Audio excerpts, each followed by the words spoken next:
유기농 밀가루로 만든 광음살롱 쿠키 직접 수제 핸드메이드 하고요. 방부제도 안 들어가고요. 첨가제 같은 것도 안 들어가고 순수하게 유기농 밀가루로 다른 재료를 섞어서 하기 때문에 여러분 드셔보시면 아 건강한 쿠키다 이런 생각 드실 텐데요. 쿠키 종류가 많아서 골라 먹는 재미가 맛있어요. 있고 택배로도 받으실 수 예, 있죠. 예, 근데 맞습니다. 직접 와서 드시면 좋은 게 여기 또 커피가 맛있어서 예. 같이 먹으면 또 맛있더라고요. 자 네이버에 스픽스 광음살롱 치셔도 되고요. 스픽스 몰에 들어가시면 여러분들 맛있는 쿠키 건강하게 드실 수 있습니다. 50만 구독을 넘어 100만으로 직행하겠습니다. 정치, 경제미디어 스픽스의 9월 18일 대개편. 정치 본색을 이을 또 하나의 간판, 경제 본색이 탄생합니다. 핫하디 핫한 경제평론가 박시동의 경제 본색. 돈의 흐름에서 경제 이슈의 맥까지 날카롭게, 명쾌하게, 심지어 재밌게 짚어드립니다. 앵커 노종면이 칼을 빼들었습니다. 뉴스를 발라드립니다. 노종면의 뉴발. 어지럽게 쏟아지는 핫 이슈들. 노종면 앵커가 딱 먹기 좋게 발라 영양 가득한 뉴스로 요리해드립니다. 스픽스가 예능도 띄웁니다. 각자도생 장년층의 인생 이막 프로젝트. 오윤혜의 낭만도생. 외롭고 칙칙한 각자도생을 낭만적이고 멋진 각자도생으로 바꿔보세요. 스픽스 간판 백운기의 정치 본색도 본격적인 총선 전국을 앞두고 정치인 출연 비중을 확 높입니다. 정치 이슈에 더 깊게, 더 제대로 파고들겠습니다. 9월 18일 스픽스의 가을 대개편에 여러분을 주인공으로 모십니다.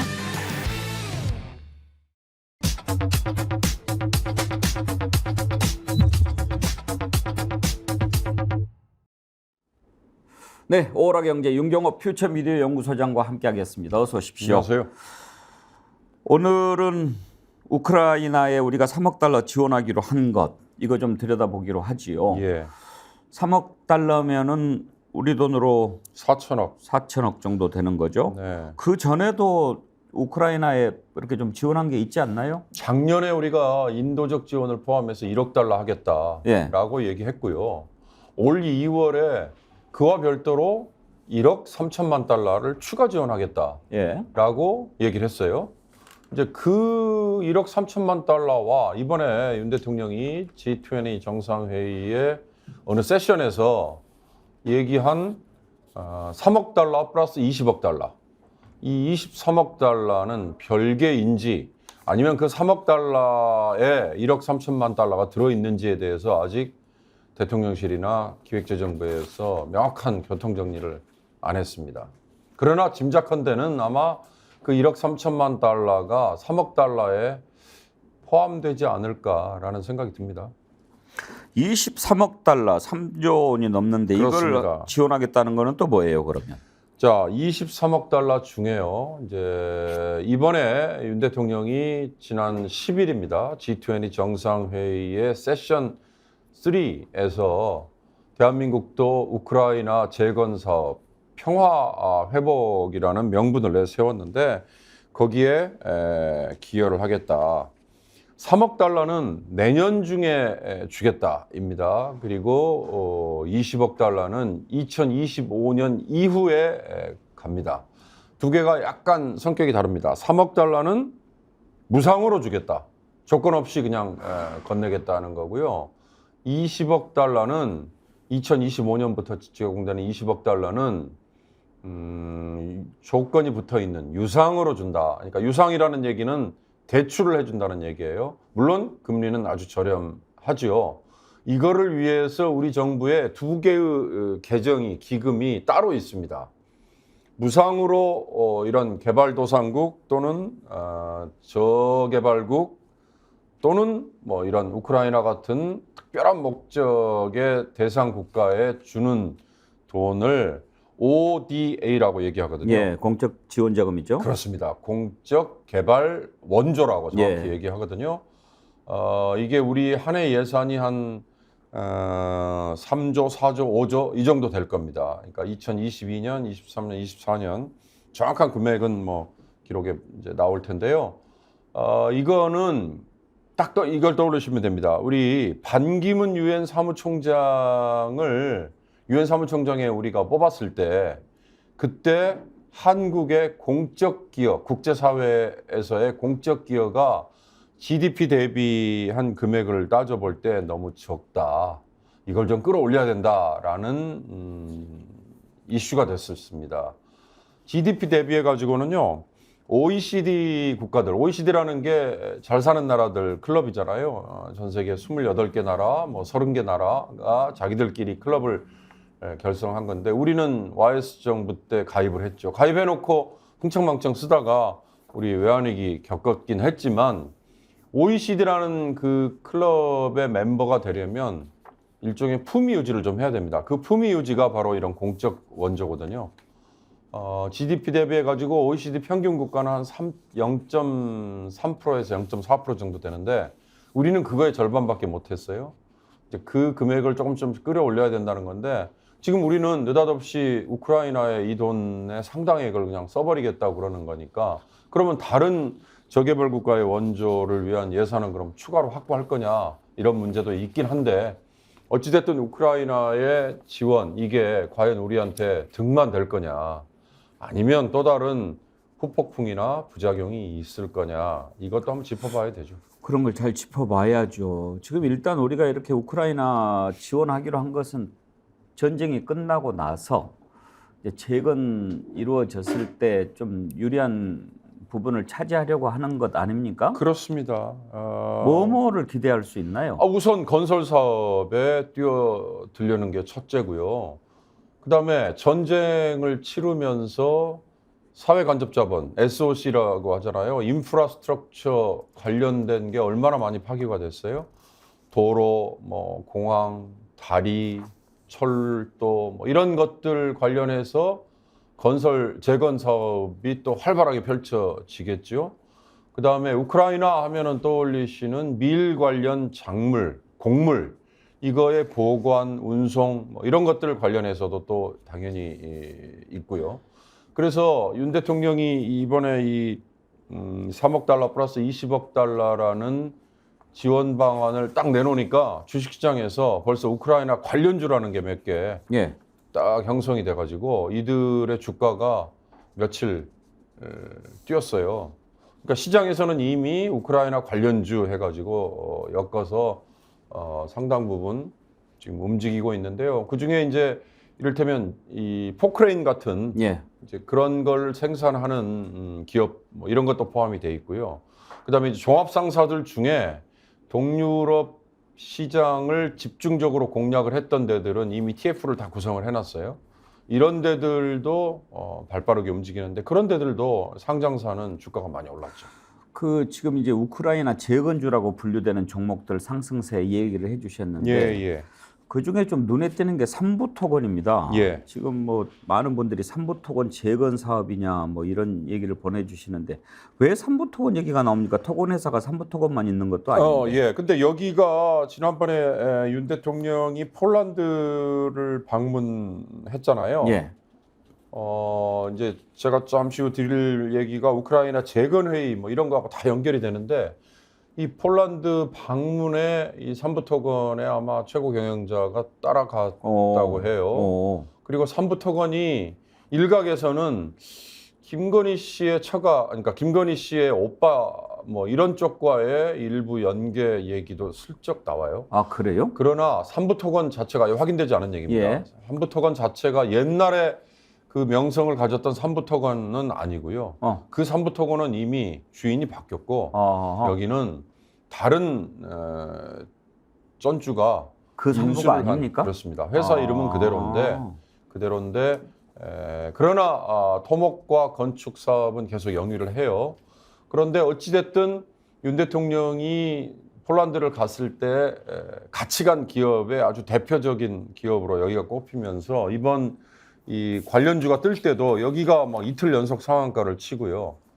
근데 제가 항상 드리는 말씀입니다만 이런 그 카더라에 그리고 이미 알려진 뉴스에 예. 오르는 주가는 항상 개미들은 물리기 십상이기 때문에요. 그 얘기 듣고 뒤따라갔다가는 낭패를 보신다 그렇죠. 이 얘기 드리고요.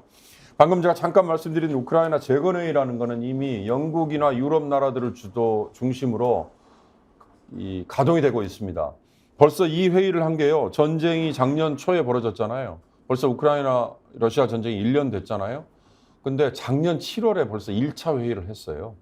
거기에 유럽 나라들을 포함해서 전 세계의 30개 이상 나라가 거기에 참여를 했어요. 영국이 또 주도적인 역할을 해요. 그런데 그 2차 회의가 올 5월에 열렸습니다. 그 5월에 우리 윤 대통령도 폴란드를 찾아갔고 폴란드에서 여러 방안을 얘기를 했고 그다음에 잠시 후 제가 또 말씀드립니다만은 우리나라를 젤렌스키 대통령의 부인이 왔었죠. 찾아왔었죠.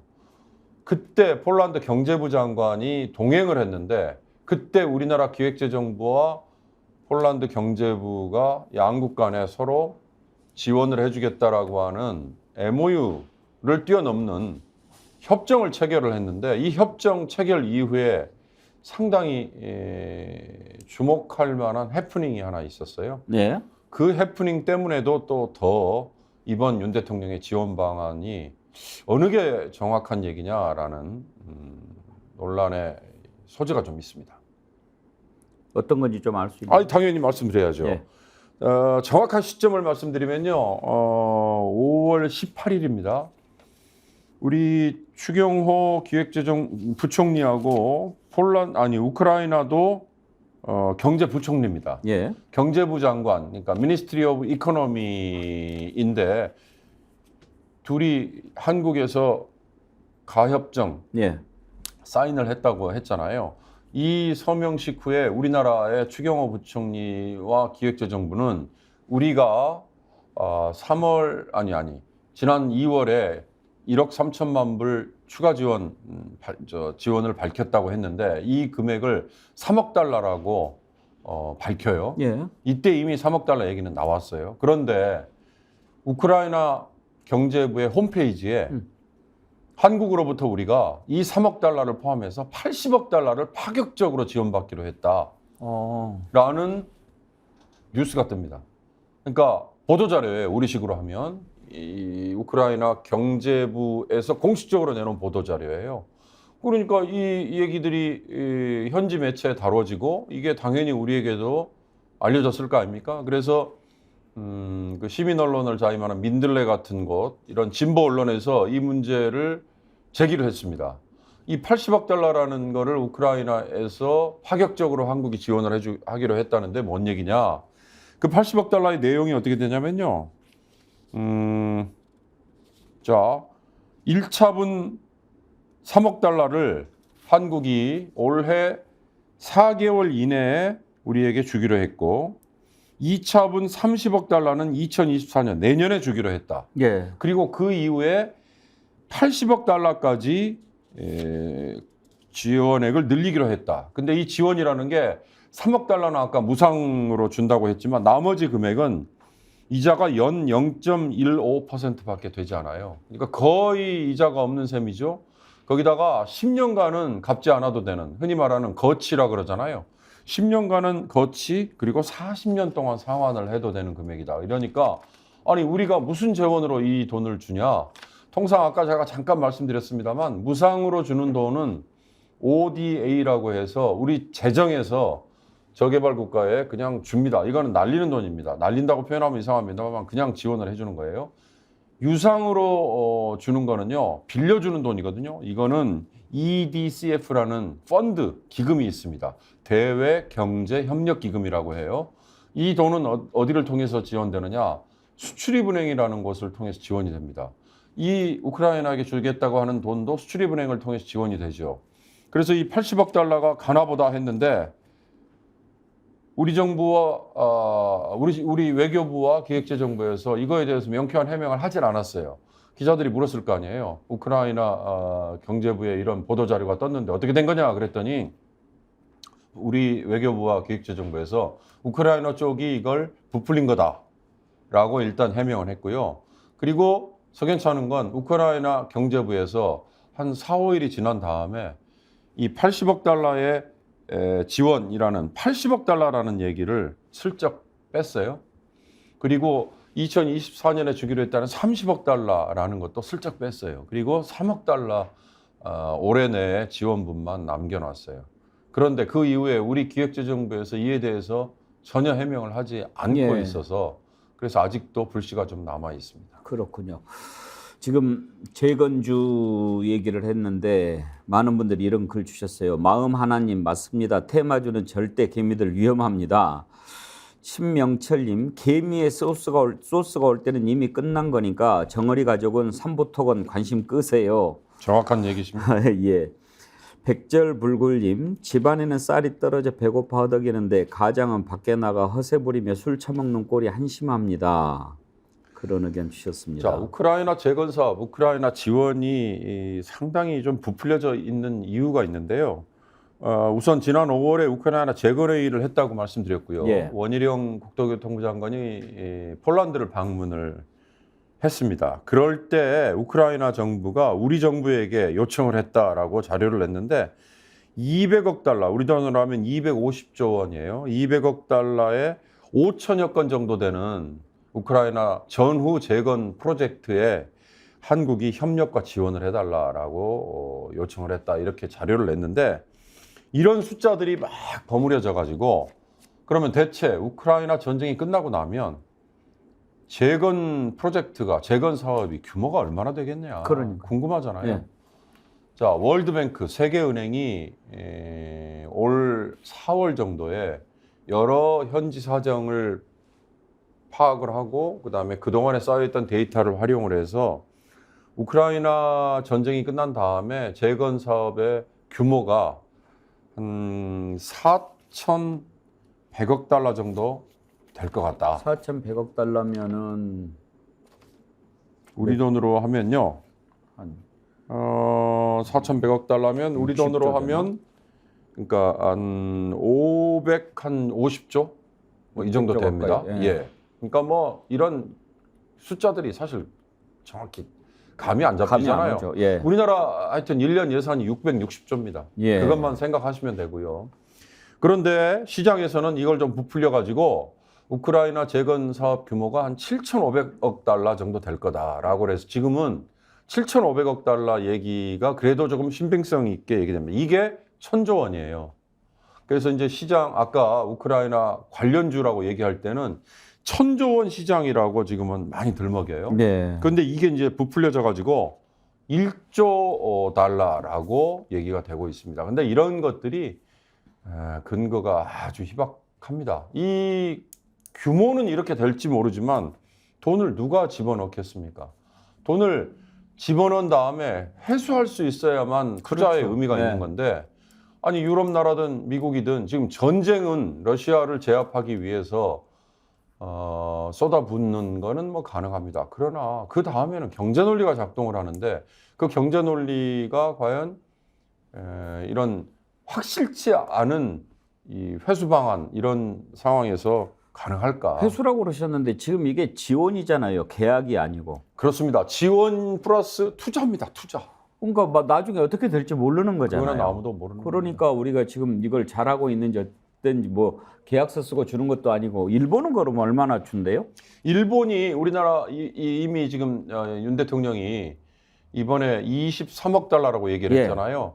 일본이 이 정도의 금액을 지원을 하겠다. 그 자존심 싸움하는 건가요? 그렇습니다. 그래서 이게 GDP 대비 몇 퍼센트 이런 걸 따지면 일본과 뭐 자존심 싸움을 하는 거냐라고 얘기하는데 일본과 자존심 싸움 제가 보기에는 의미 할 필요 없고요. 없죠. 오히려 한미일 공조에 우리가 빠지지 않고 있다라는 거에 발을 디디기 위해서 이번 G20 정상회의에 이걸 숫자를 이렇게 낸 것 같은데 예. 자 중요한 건 이제 이 대목입니다.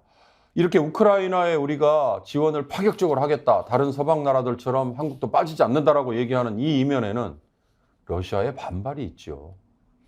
러시아가 그런데 우리하고 교역 규모가 한 해에 2021년 기준으로 하면 270억 달러입니다. 그게 전쟁이 터진 1년 사이에 한 30%가량 줄어들어 버렸거든요. 그래서 지금은 210억 달러. 이 210억 달러의 교역은 수출 플러스 수입입니다. 수입은 우리가 뭐 러시아로부터 가져오는 거 곡물도 있고 뭐 기타 등등이라고 해요. 원유도 있고 뭐 천연가스도 있을 겁니다. 그런데 수출은요. 현대자동차가 우리 러시아에 1년에 아주 대략 잡아서 가장 많이 했을 때 100억 달러 정도까지 수출을 했습니다. 그러면 이 시장을 그러면 우리는 그냥 잃어도 되느냐? 그러면 러시아라는 우리 대한민국의 주요 교역 국가를 이거는 이미 형성이 되어 있는 시장이고요. 우크라이나의 재건 사업을 포함해서 우크라이나와의 교역은 앞으로 생길 수 있을지도 모른다는 시장인데 과연 이 러시아와의 손에 잡혀 있는 이 교역은 그러면 외면을 하고 그러니까요. 앞으로 생길지 모른다는 거에 배팅을 하는 게 맞을까? 지금 제일 그 부분이 이제 걱정되는 겁니다. 지금 우크라이나에 대한 지원 또 여러 가지 무기까지도 얘기가 나오면서 한러 관계가 어디까지 갈 것인가 이런 틈을 타서 또 김정은은 또 러시아 방문해서 푸틴 만나지 않습니까? 그렇습니다. 이런 글을 주신 분도 있어요. JMK님께서요. 그리고요, 재건은 현재 러시아가 점령한 곳이 될 수 있는데 러시아 점령지 재건은 중국만 경쟁하고 있는 상황, 우크라이나 재건은 미국이 주도권을 가질 겁니다. 러시아랑 잘 지내면 러시아 점령지 재건도 한국이 할 수 있잖아요. 이런 의견 주셨어요. 그런데 현재 지금 보세요. 북중러 그다음에 한미일 지난 캠프 데이비드 회담 이후에 이 대결 구도고 지금 잠깐 말씀하셨습니다만 12일 오늘 아니면 내일 김정은이 4년 몇 개월 만에 러시아에 기차 타고 가서 푸틴과 만난다고 그랬잖아요. 예. 그런 상황에서 과연 러시아가 우리에게 자기들의 재건 사업 참여 기회를 열어줄 것인가? 그거 정말 난망이고요. 오히려 우크라이나의 전쟁 폐허 지역에 미국 주도하에 벌어지고 있는 재건 사업에 우리가 숟가락을 올리는 것 정도. 이게 기대될 만한 건데 과연 그거는 확실치 않은 시장이라서 저는 굉장히 신중해야 된다. 거듭 말씀드립니다만 우크라이나 관련주 뒤따라가는 거 절대 예. 신중하게 하셔야 된다. 이 말씀 중언부언 드립니다. 하여튼 외교라고 하는 게 좀 모호성을 유지하면서 최대한 국익을 배가시키는 그런 쪽으로 가야 되는데 어떻게 보면 좀 너무 일도양단식으로 그렇습니다. 눈에 보이는 것만 그냥 취하면 당장에 네, 그게 성과라고 좀 걱정이 생각하는 그게 지금 윤석열 정부의 외교인 것 같아서 좀 안타깝습니다. 예, 오늘 여기까지 하죠. 감사합니다. 예, 윤경호 소장과 함께 우리 정부의 우크라이나 지원 그리고 재건 사업 전망 함께 짚어봤습니다. 함께 해주신 여러분 감사합니다. 오늘 또 많이 참여해 주시고 또 댓글 남겨주셔서 감사드립니다. 내일 오전 10시 50분 생방송 배붕의 정치본색으로 다시 찾아뵙겠습니다. 감사합니다.